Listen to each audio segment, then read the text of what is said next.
如果要用一棵植物形容你自己，你會點樣定義啊？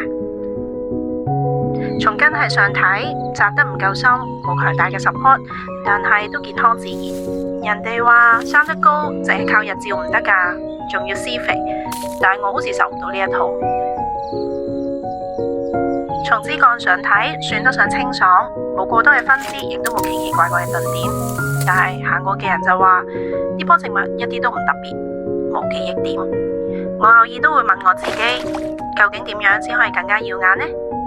從葉片上睇，紋理清晰，恰到好處，一片片交叉盛放，默默吸收住陽光，釋放氧氣。但係人哋就話葉片太細啦，幾時先可以長成大樹啊？摸住葉片嘅我，其實都唔知道。看似得到好多答案，但總係覺得唔夠準確，而佢漸漸被貼滿標籤。你第一次望住佢，感受到佢嘅內心，先發現其實唔係每一棵植物都希望長成大樹，你只係想成為你自己，唔需要活喺人哋嘅標準入邊，為自己嘅感受而選擇。而你終於明白，他人認可嘅好唔一定適合你，你感受到嘅好先係真正屬於你嘅答案。Beauty verified by you, beauty by beauties。